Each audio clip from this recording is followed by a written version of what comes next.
আর মাত্র একদিন পর জাতীয় সংসদ নির্বাচন ও গণভোট। দেশজুড়ে ছেলে বুড়ো সবার মধ্যে এখন নির্বাচনী আমেজ। এই আমেজের ১৬ কলা পূর্ণ করতে গ্রামে ছুটছেন রাজধানীবাসী। নির্বাচনকে ঘিরে টানা ৫ দিনের ছুটি পেয়েছে অনেকেই। ভোট দেওয়ার পাশাপাশি তাই দীর্ঘ এই ছুটি কাটাতে শিকড়মুখী রাজধানীর কর্মজীবীরা।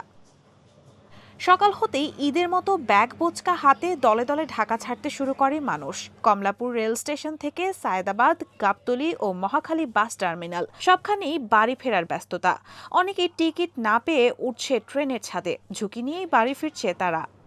সুষ্ঠু, সুন্দর ও উৎসবমুখর ভোটের আশা জানান কমলাপুর রেল স্টেশন থেকে ঘরমুখো যাত্রীরা। আমরা যাচ্ছি ভোট দেওয়ার জন্যই, ভোট দিব ইনশাআল্লাহ। এটা আসলেও কইতে গেলে একটা ঈদের মতো। আমরা যেভাবে ঈদের ছুটিতে বাড়িতে যাই, আমরা সবাই এভাবেই যাচ্ছি যে ঈদের মতো ভোটটাও দিব। রাখছি যে দাঁড়িপাল্লাতেই ভোট দিব। আমরা আশা করি সুষ্ঠু এবং নিরপেক্ষ নির্বাচন হবে ইনশাআল্লাহ। আমি হেরে যাব, আমি একটা ফ্যাসাদ পাকাই দিলাম, এরকম যদি হয়। তাছাড়া কোনো মানে খুব সুন্দর এবং সুষ্ঠু ভোট হওয়ার আশাবাদ সরকারও রাখে, জনগণও রাখে। দীর্ঘ ১৭ বছরের পরে ভোটটা আসছে, সবার ভিতরে একটু আনন্দ উৎসব মনে হচ্ছে। ধানের শীষটাই বেশি আগ্রহী এবং সবার চিন্তা চেতনা যে ধানের শীষ আগামী দিনে হয়তো সরকার গঠন করবে, এরকমই আশাবাদ। কমলাপুর রেল স্টেশনের স্টেশন ম্যানেজার সাজিদুর রহমান জানান, ভিড়ের মধ্যে বিনা টিকিটের যাত্রীরাও কিছু ক্ষেত্রে উঠে পড়ছে ট্রেনে। আমরা একদম জাতীয় সংসদ নির্বাচনের দ্বার প্রান্তে আছি।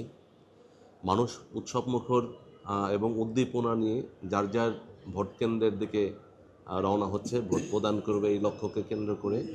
আর এই যাত্রীদের যাত্রা নির্বিঘ্ন করার লক্ষ্যে রেলওয়ের পূর্ব থেকেই প্রস্তুতি ছিল। রেলওয়ে কর্তৃপক্ষ তাদের যা যা করণীয় ছিল ইতিমধ্যেই সেই ব্যবস্থাগুলো গ্রহণ করেছে।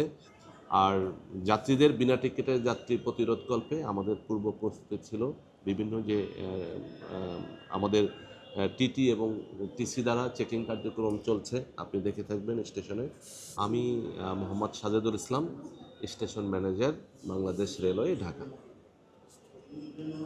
সব মিলিয়ে জাতীয় সংসদ নির্বাচন ও গণভোটকে ঘিরে বিরাজ করছে উৎসবমুখর পরিবেশ।